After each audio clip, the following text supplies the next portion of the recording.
Deep Purple are one of the most important bands in the history of rock and metal, and one I've always been a massive fan of. So when I heard they were gearing up to release a new album over 65 years after first forming in 1968, I was pretty excited but also a bit cautious. This was not only due to the age of the band, but also the fact that the new guitarist, Simon Mcbride, was coming into the fold. As of such, I wanted to give my thoughts on the album, as well as if I think this lineup of the band works, as well as looking into the future for them. So, without further ado, please like and subscribe if you haven't already, as we look into the brand new release from Deep Purple, Equals One. But first, let's go back a bit. In March of 2022, longtime guitarist Steve Morse decided to step away from the band to look after his wife after she was sadly diagnosed with cancer. The band would take on guitarist Simon Mcbride for touring purposes, who had played in the band Sweet Savage, as well as performed with both Don Airey and Ian Gillan, who are members of Deep Purple. This meant he already had ties with the band, which would become very important to the full album, as it meant he already had a lot of chemistry with them, as they knew how each other would play and feel. In September, he was made a full member due to Steve Morse's wife's condition unfortunately worsening, and the Mark IX lineup of Deep Purple was set in stone. This would be the first lineup change in nearly 30 years for the band, when Morse had come on after Blackmore finally left the band after decades of him and Gillan not getting along, and that's putting it lightly. For the build-up for this album, I mostly stayed in the dark with a lot of the singles. I wanted the album to be as completely new to me as it could, but I was looking forward to it.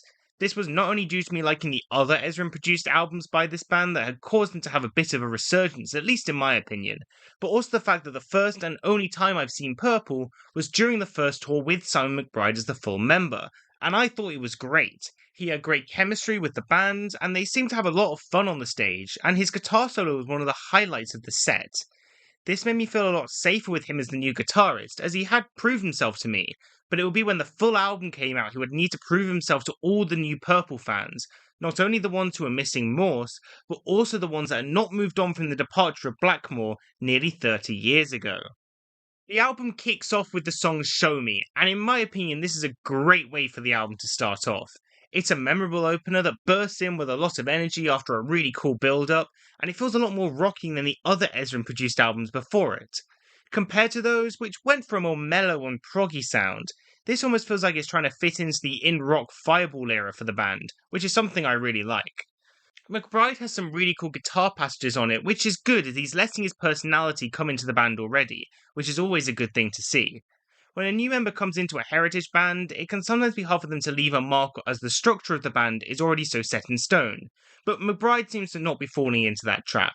It actually kind of reminds me of when Richie Faulkner joined Priest, as while maybe he was a bit reserved on Redeemer of Souls, on both Firepower and Invincible Shield, he is showing that he has become a very integral member of the band. There is also a great part where the keyboards and guitar have some great interplay with each other, almost dueling, and considering the fact that both Don Airey and Simon Mcbride have played together before, it's good to see their chemistry is making its way into this new album. Overall, this is a great way to kick off the album, and hopefully would have left some people that were maybe a bit doubtful of the band carrying on after Morse to put their reservations at bay, at least for a bit. The first segment of the album mainly continues the strong start with some more great bluesy rockers. A bit on the side is another highlight on the album with a killer opening riff and some great solos. This is also a good time to mention that I really like the production on this album. Roger Glover's bass is nice and thick in the mix, and I like how prominent Ian Pace's drums are. He has little fills, which is always good to see, as him along with John Lord are my favourite members of Purple. Mcbride and Airey have some great solos on here, and along with a killer chorus, this is yet another very memorable song. Also in the first bit we have the first single, Portable Door. I really like the opening riff on here, bit of an Easter reference, but it reminds me a lot of the guitar on the latest Witch Hazel album, which is always a good thing. This was a good way to kick off the album cycle. The chorus is amazing and has a great sense of nostalgia to it, which fits with how old the band are at this point. Gillan also has a really good vocal here. Throughout the album he can sound a bit straining at points, but this one fits right where I think he should be singing, as he still can have a lot of power in his voice when he knows where to put it, along with some great emotion to it.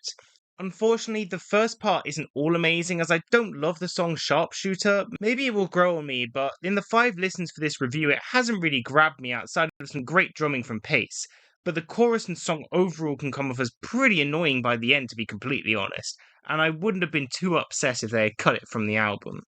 After this is probably my favourite song from the first half of the album, Old Fangled Thing. This song, at least in my opinion, perfectly shows off the chemistry that Simon Mcbride has been able to form with the band already.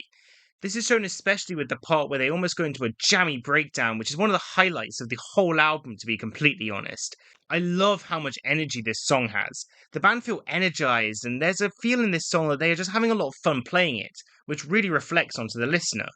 This is definitely one of my favourites from the new album and ranks as one of my favourite Purple songs of the modern era, and shows the band aren't anywhere close to running out of steam. After this, we get the first ballad from the album, and it's alright. It's nothing all too memorable, and the band will do a much better job at a ballad later on in this album, which I will get onto, but this one doesn't leave much of an impression on me and kind of feels like a bit of filler personally. Outside of a really good Simon McBride solo, that's a highlight. Next up is a song competing to be my favourite on the album, the second single, Pictures of You. The sense of nostalgia is really full on in this song, and that's a really great thing. The chorus is dripping with emotion, and I love the melody of it. It's really catchy, and I think this is one of the best vocals Ian Gillan has on the entire album. Out of all the songs on this album, I feel like this is one of the most different out of the lot, which really helps it stick out from the crowd. The band are still trying things on this song, like the cool part where the whole band go really mellow towards the end, but it just makes this song feel a lot more special than some other songs on this album. It's not the most rocking song on the album, but it's not trying to be, and works really well being a bit more mellow. This is easily one of my favourites on the album, and one I would recommend to people who are maybe a bit hesitant on checking out the full album to check this one out first. This leads straight on to the next song, I'm Saying Nothing, and unfortunately, this is another one I find a bit forgettable. It's not bad and not even one I would really skip. It's a perfectly fine song, but there isn't really any catchy hooks or anything on this song, which just means it kind of blends into the crowd of this album, which is full of good and memorable rocking songs. The final single, Lazy Sod, is next up and is another one of my favourites on the album. The band really know how to pick their singles, as all three were really good, and while I don't like this one as much as Pictures of You, I still find it a very enjoyable listen. The band sound like they are having so much fun on this song, and it's really playful. Apparently, the idea for this song came after Ian Gillan learned that Dolly Parton had written thousands of songs, in which he said he was a lazy sod who could never write that many songs. This song sounds really old school, with especially the guitar solo being fantastic on here, and could be my favourite one on the entire album, to be completely honest.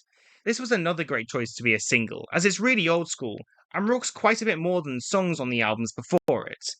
This can also be said about the next track, Now You're Talking. It once again shows off the chemistry that the new lineup has.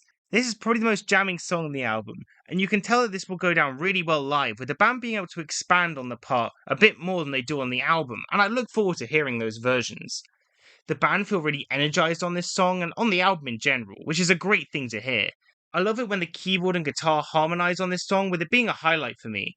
And the way the song builds to the ending reminds me a lot of Space Oddity by David Bowie, which is a good thing to say. These two really show that the back half of the album still has a lot going for it, which is a good thing about this album, as while it is long, it has a lot of great material to keep the momentum going. The next song, No Money to Burn, unfortunately can't keep up the good pace of the rest of the album. It isn't bad per se, but it's by far my least favourite song on the entire album. It's just forgettable, and this is one I really wish they cut, as for me it doesn't really add to the album as a whole. Luckily, the song that follows it is likely my favourite song on the album. I'll Catch You is an amazing ballad and one of the best this band have done in their entire career. This is one of the best vocal performances of not just this album, but of the last 30 years in Deep Purple. Ian Gillan has so much emotion in his voice, it genuinely sounds heartbroken, which really makes the song. I love the guitar solo on here, which adds to the song a lot, and the way the song builds is absolutely amazing. This is one of the best songs of the band's entire career, and one of their most beautiful. It reminds me a lot of When a Blind Man Cries. I love this song and can see for it to be one of the best songs of the band's later era at the very least, and one I will replay for quite a long time. The final song is by far the longest song on the album, and is a very strong ending for it. Bleeding Obvious is a song that makes it well worth listening to this album fully, and that is made clear quickly due to the great intro. While this song isn't one of my favourites on the album, it might be the most ambitious. I like how many changes are on this song. With a great jamming session part the way through, the band do the best in their old age. I love it when the song kind of mellows out and almost gets reflective, which I feel aids with a lot of the themes that this album follows, looking back at not only the band's career, and not only reflecting on it, but celebrating it. Despite being the longer song on the album, it doesn't overstay its welcome in the slightest, and ends off a very strong album. One thing I'm not a massive fan of is the cover and the name of the album. While I understand the meaning of the title, with all the different changes throughout the career, also including the final products of the band, it just comes across as kind of pretentious and doesn't represent a lot of the music very well, at least in my own personal opinion. The cover is also arguably the worst this band's had, and that's saying something because this band have had a lot of shitters for their album covers. It looks like it's trying to do the same thing they did with the Now What album cover, and while that one isn't great either, I think it still stands up with Deep Purple. It has the logo and the colours of the band, which make it instantly recognisable for what band it is. And I think that after the great album cover of Whoosh, it is a disappointment for an album I really like to have a very disappointing cover. I wish they'd gone with some of the more spacey art they had done for both the singles and the inners of the physical copies, as I think that not only look cooler, but represent the album a lot better than the current one does. Overall, if it wasn't made clear already, I really like this album.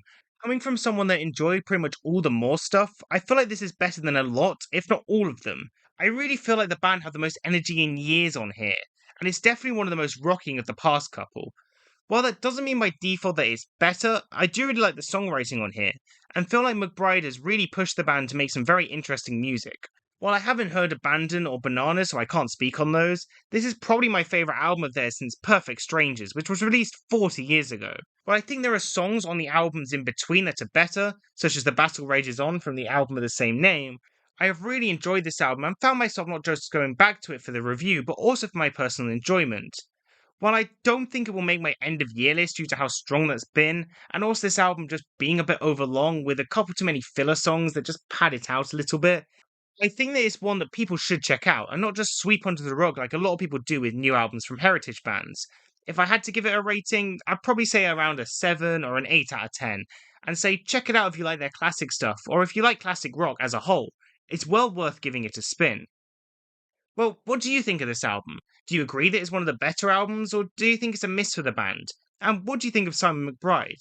Do you like him in the band and think he fits in? Let me know in the comments below.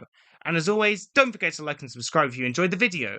Follow me on Twitter and Instagram, and follow my Album of the Year page for my latest reviews.